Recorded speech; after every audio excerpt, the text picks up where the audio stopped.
SL news 24 तथा ग्रामप्रभाच्या बातमीपत्रात मी प्रशांत आपल्या सर्व दर्शकांचं या ठिकाणी स्वागत करत आहोत।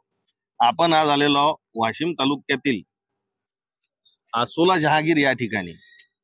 या आसोला जहागीरची माझ्या पाठीमागे आपण पाहू शकता जिल्हा परिषद मराठी प्राथमिक शाळा आहे।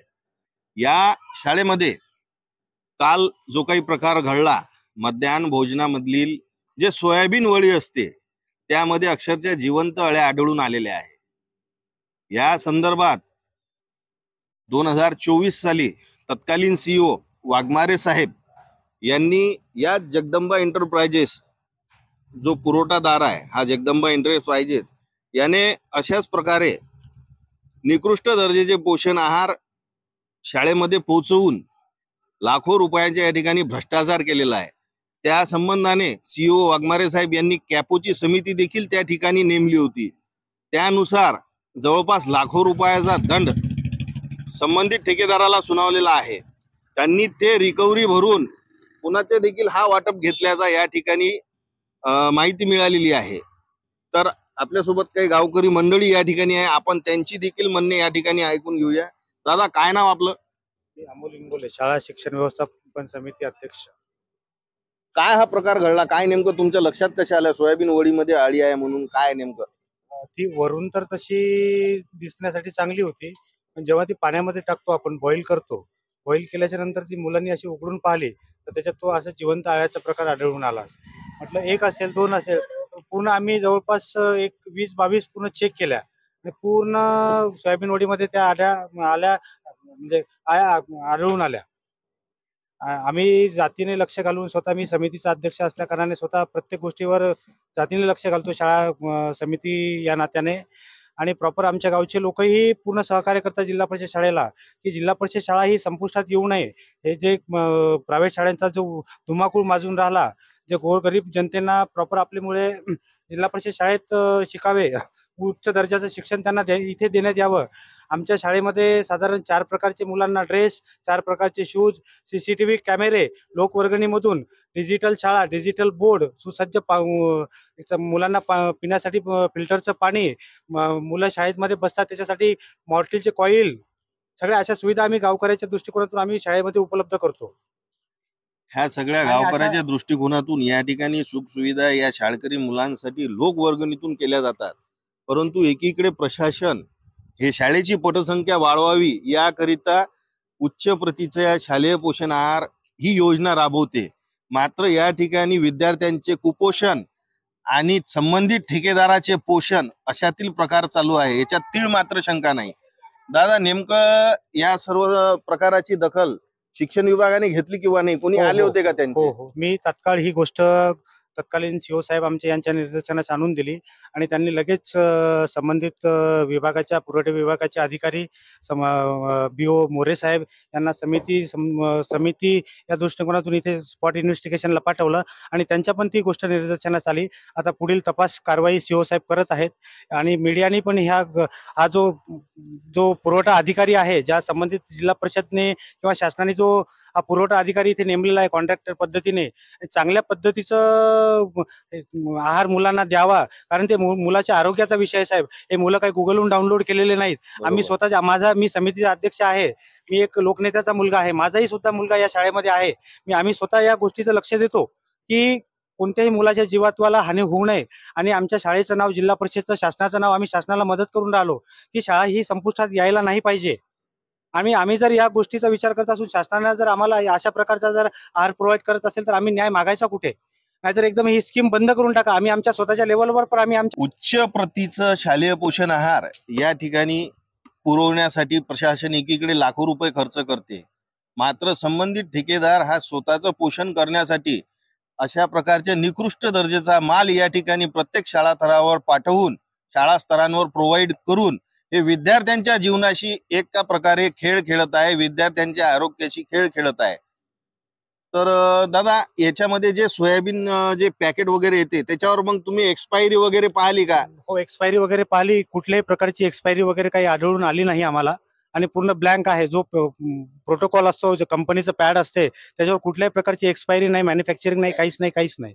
बरं, आमच्या लक्षातही आलं असतं की म्हणून दिवाळीच्या अगोदर आम्हाला हा शाळेला माल देण्यात आला शासनानं. याची व्हॅलिडिटी किती दिवस आहे, काय आहे, काहीच लक्षात नाही आलं. त्यामुळे आमच्या शाळेत संबंधित जो आमचा ज्या आमची महिला आहे शाळेची, ती नियुक्ती केली आम्ही त्या अंगणवाडी म्हणजे भात शिजवण्यासाठी, त्यांच्या पण लक्षात आला नाही हा प्रकार. जेव्हा आम्ही हा प्रकार सगळा उघडकीस खोलून पाहिली, तेव्हा त्या आळ्या दिसल्या आम्हाला. वरून ती सोयाबीन वडी एकदम स्वच्छ दिसत होती. याच्याही आधी असा प्रकार 2024 मध्ये याच ठेकेदाराकडून घडला गेला, तरीही शासन वारंवार अशाच लोकांना प्राधान्य देऊन आमच्या लेकरांच्या जीवितवाशी खेळत आहे. या गोष्टीचा परिपूर्ण विचार करून शासनाने तत्काल जो पुरवठा अधिकारी आहे, कॉन्ट्रॅक्टर आहे, त्याच्यावर तत्काल कारवाई करावी व आम्हाला न्याय द्यावा आणि उच्च दर्जाचा आहार आमच्या मुलांना मिळावा, हीच अपेक्षा शासनाकडून बाळगतो. आपण पाहू शकता या ठिकाणी माझ्यासोबत गावकरी मंडळी होते, यांची आणि शिक्षण समितीचे अध्यक्ष देखील आहेत. ते या ठिकाणी त्यांनी हा प्रकार सर्व पाहिलेला आहे. ते जे सोयाबीन वडीचे जे पॅकेट येतात, त्या पॅकेटवर अक्षरशः एक्सपायरी डेट सुद्धा नाही आहे. मग हे प्रशासन इतकं निष्काळजीपणाने का वागते? चला तर आपण एक नजर टाकूया यांच्या धान्यादी मालावर शाळेच्या. चला.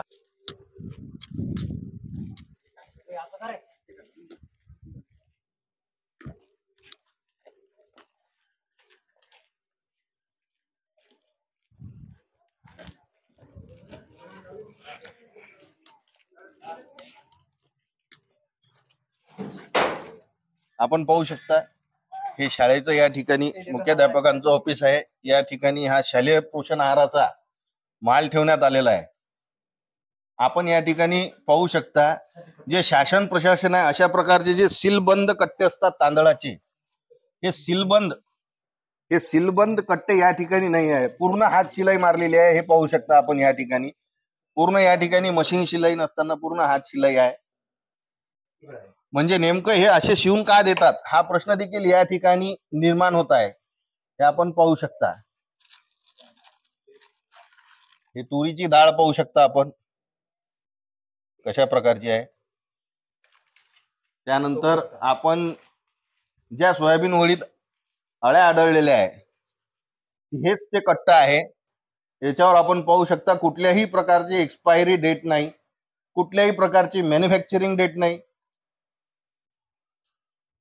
मग ह्या सगळ्या गोष्टी तपासताना, ह्या सगळ्या गोष्टी पाहताना आणि या सर्व मालाचं ज्यावेळेस लॅब टेस्ट केल्या जाते, त्यावेळेस मग हे सर्व गोष्टी लक्षात का येत नाही प्रशासनाच्या?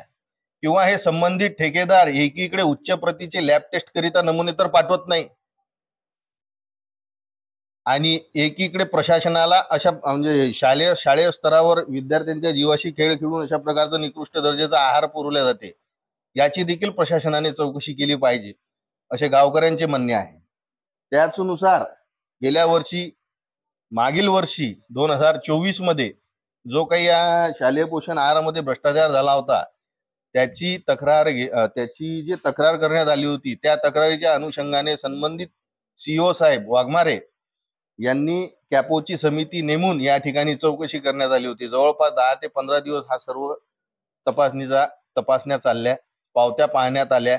काही ठिकाणी अक्षरशः मुख्याध्यापकांचे खोट्या सही शिक्के मारल्याचे देखील चर्चा चांगल्या प्रकारे वाशिम जिल्ह्यामध्ये रंगली होती. आणि आमच्या माहितीप्रमाणे आणि निदर्शनाप्रमाणे या शालेय पोषण आहारा संबंधाने जे मुनीम जे आहेत त्या ठेकेदाराचे, त्यांनी मंगरुळपीर शहरामध्ये ही काळी माया पांढऱ्या करण्यासाठी मेडिकल देखील खोललेला आहे. अशा प्रकारचा भ्रष्टाचार करून देखील वारंवार जगदंबा एंटरप्राइजेसला हे प्रशासन का वाटप देत आहे?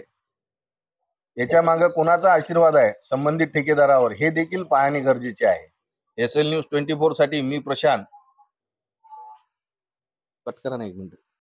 हीच ते सोयाबीन वडीचे पॅकेट आहे आणि हीच ते सोयाबीन वडी आहे जे या ठिकाणी भिजवलेली आहे. भिजवलेली याच्यासाठी भिजवली आहे की स्पष्टपणे अळी आहे म्हणून हे आपल्या निदर्शनात यायला पाहिजे, आपल्याला दिसायला पाहिजे. हे बघा, हे अळ्या एक सोडून दोन अळी एका सोयाबीनच्या वडीमध्ये आहे. जर हे भिजवून न भिजवता फोडले असते तर ते दिसून आले नसते, दिसले नसते, आढळले नसते.